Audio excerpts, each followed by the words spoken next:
Good day, Sir Wendell. My name is Garcia Gabriel, and today I'm going to discuss about the Chapter 4 of the Operation Management in Service-Oriented Business in Tourism and Hospitality.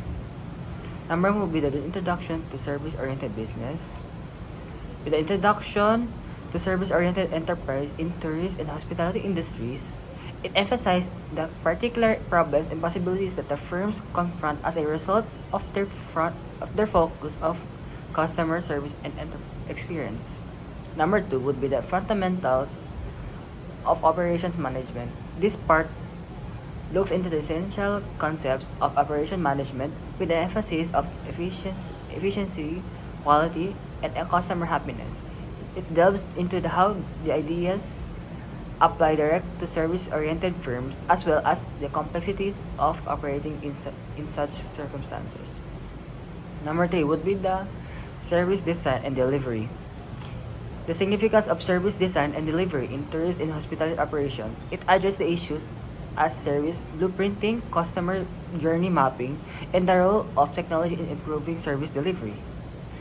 Next would be the resource management. This comprises managing human, financial, and physical resources to achieve peak performance and customer satisfaction.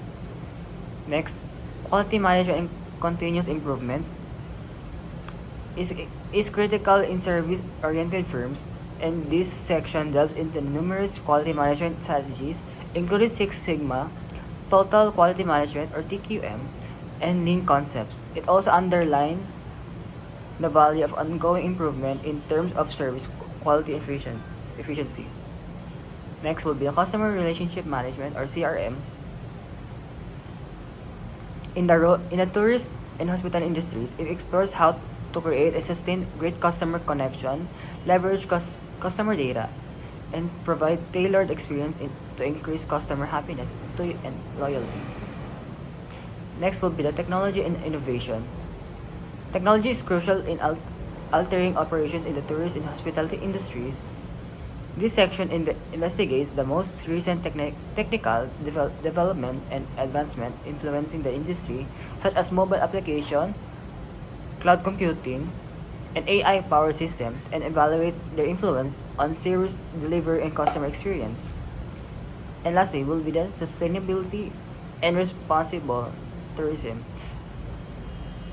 The increasing relevance is sustaining and responsible tourism in operation management. It explores ways to reduce environmental impact, help local communities, and promote ethical business practices in the tourist and hospitality industries. But we also thank you.